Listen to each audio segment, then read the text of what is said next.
Ֆիրդուսի, Շահնամե, Զալ և Ռուդաբե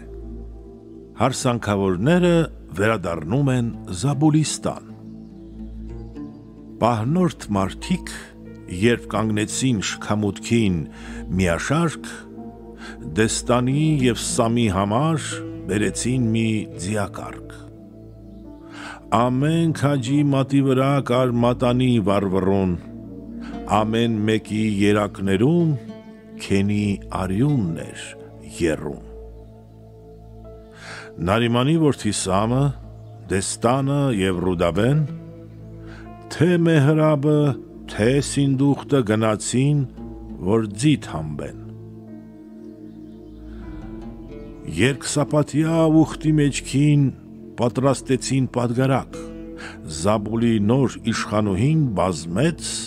ինչպես արեգակ։ Նրանք տարան նվերների մի ծանրաբեռ քարավան, հարաժեշտին ճամփորդ մարդիկ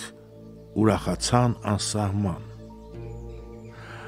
Ամեն ճամփորդ շահի մասին գովերգում էր ու սրտում նրա գահի պահպանության համար տալիս սուրբ երդում։ Շուտով երկրի վրա իջավ սքավերմակ երեկոն, բայց Զաբուլի փողոցներում աղաղակ էր ուրախ տոն։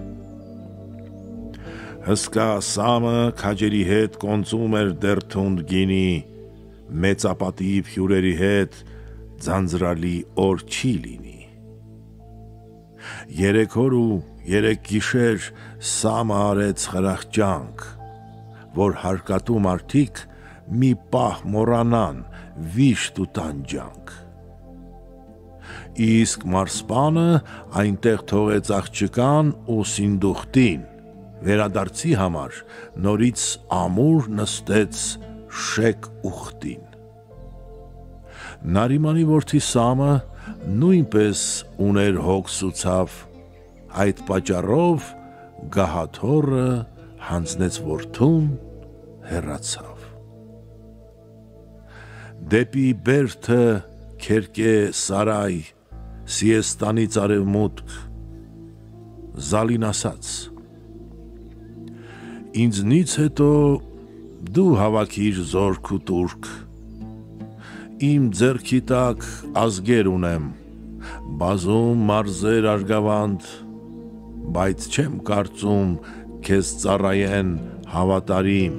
հնազանդ։ Մանուչեհր շահը թեկուզ պայմանով էր հանձնել ինձ, բայց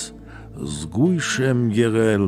ընդմիշտ մազանդարան դևերից։ Ես մի աշխարհ վաստակեցի շահանշահից սիրավար, ավանդական ժամանակից կոչվել է այն դևաշխարհ։ Քեզ եմ հանձնում և դղյակս, և Զաբուլը իմ Դեստան, աչքիդ լույսի պես պահպանիր, մինչև նորից ես տուն գամ։ Սամը տարավ իր բանակը հետիոտն թե ձիավոր, իսկ Դեստանը տանը մնաց գեղեցկուհի կնոջ մոտ։ Նա կնոջը զարդարեց ու նստեցրեց իր գահին և իր ձեռքով նրա գլխին դրեց մի թակ երկնային։